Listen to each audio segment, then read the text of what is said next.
twagiye dusubiza ku isuka kubera gushaka kwigira abantu bakomeye cyane babahatanye.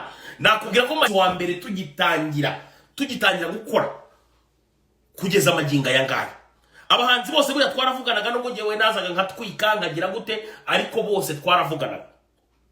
Ariko abanyeshyari barazaga ukanabibona ko umuntu yagize ishyari akaza ngo ntabwo Kasuku azaza mu Rwanda kubera yirirwa harabika abahanzi, yirirwa agira gute, yirirwa agira, kandi disa abahanzi nta n'ikintu batwaye ahubwo barimo rumva n'agatwiko. Umuhanzi navuzeho uyu munsi ejo mu gitondo agasohora indirimbo agatwika hagahita hanashya. Niko twe twabikoraga. Ariko maginga yangaya impamvu ugiye mubona ntagikorana n'abahanzi, naje gusanga benshi n'ubu ari Nyagasozi ari ingegera mbi cyane rwose. Mumbabarire nyuma muzijye mubona ntagipostinga ibintu by'abahanzi. Ngewe ibintu by'abahanzi rwose bazagende bapfurwa bapfuye, bazagende bagire gute. Nagweza nk'ingero z'abantu rero twagiye ducubya muri ubwo buryo. Nk'abahanzi bari batangiye kugenda bagira akazina, ariko ukabona arashaka none kongera kwizamura, bitanatwaraga n'igihe kinini cyane kugira ngo tumucubye. Nk'umuhanzi nka Amalon, ubu ngubu musigaye munibaza ngo Amalon abahehe cyangwa se akora iki. Maginga yangaya Amalon atunda umucanga ahantu biti batsinda, arabyuka mu gitondo akajya ahantu bita ku ndege agatunda umucanga. Ibyo rwose niko bimeze. Niyo yagerageje kuririmba indirimbo araza igahita igira views 10,000 ikagarukira aho ngaho ikabana. Mwebwe wenda mwajyaga mugira ngo nukubera ngo urumogi yinywera cyangwa se wenda ngo nukubera itabi byinshi cyane anywa, ariko suko bimeze. Twebwe tukubaniye turakubanira. Ibyo ni ibintu bishobora gukorwa n'abantu babiri bonyine mu Rwanda, ni ngewe n'umuntu bita Dekate. Iyo tukubaniye turakubanira ngo queen ingufuri ikajyaho neza. Icyo cyo mukimenye. Ntago ari processes nini cyane bifata, nta nubwo ari n'ibintu bifata krobasi ndende cyane. Ni ukukubanira nyine gutya ngo niyo tukuzanye turakuzana.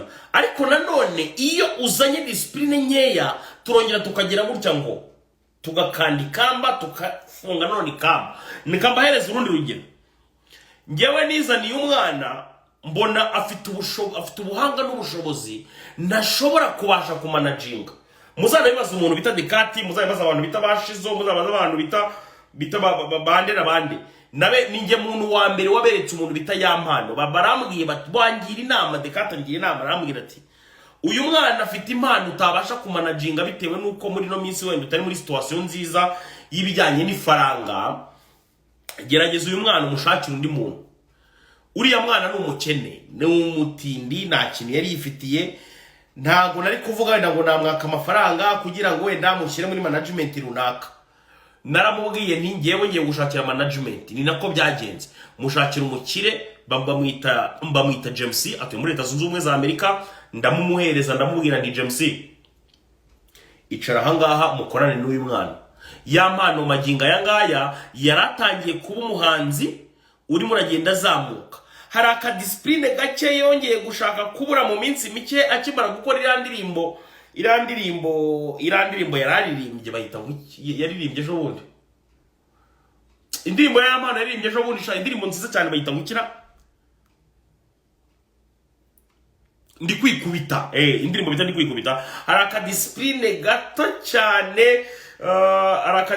gato cyane yaragiye kubura. Naraje ntumbagira ka live hano ndamubwira nti Yampano hari akadiscipline gato wabuze. Ikintu gihari rero ngiye gukorera ni iki ngiki. Ngiye kubanza kwanza kugira ngo tsikamireho gatoya. Uko niko tubigenda. Tugira ahantu hari kalendari y'abahanzi. So uragenda kuri uwo munsi kuri kalendari y'abahanzi ugatugira gutya ngo ugashyiramo agakubo uwo munsi agatakomereza abandi bahanzi. Uko niko bigenda. Ndimo ndabahereza ingero zifatika.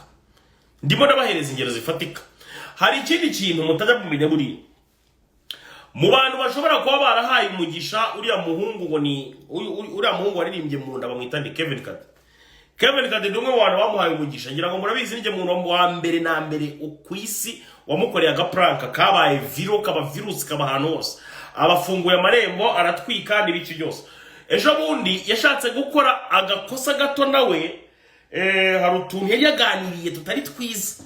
anganiraho ndamwegera ko ngewe ikintu cya mbere manza kugukorera ndakwegera nkakwegera mu gikari nkakubwira ndetse muvandi ko hari ukuntu mbona mu kuganira wigeze kwihuta nanjye nshyiremo ka speed iyo nsanze warabikoze ukomeje ndagenda kuri ya karindani nkagera gutya ngo bigahita birangirira aho ngaho nta kindi umusaza twarabirangije ariko arambwira ati uramenye twarabirangije kandi mwabonye ko rwose narongeye muhereza umugisha muri no minsi ntabwo yakora indirimbo ngo iflopinge kirazira ubu mu bahanzi barimo barakubita indirimbo zigahita zinafata ni indirimbo yose irimo Kevin Kade arakubita igahita isohoka vuba imeze neza cyane izo ngizo ni example ndimo ndabahereza buriya ntabwo wabwira abantu ibintu ntiwatangira gusobanurira abantu ibintu utabahereza n'ingero fatizo reka mbahereza urundi rugero rw'umuntu nanone wigeze gushaka kugira akantu kameze nk'aka discipline katameze neza umuntu bita Marina kera hari ukuntu yigeze gushaka kunshomokaho arihuta mu kuvuga muzabaza umuntu bita Bad Drama niwe muntu twajyaga tuvugana nawe icyo gihe ngo byagenze gute Bad Drama yaraje aratubwira ati mwabahungu mwenda bazi ibintu mukora biteye ubwoba ariko umukobwa wanjye mumwihore turamwihorera turabatabuka umukobwa nakomeza akore umukobwa arakomeza yikorera indirimbo ze bisanzwe n'ibiki byose ariko twumva nanone ari ukundi kuntu agenda akajya kuganira yihuse ubu magingo aya ngaya Marina ari hehe Marina ari hehe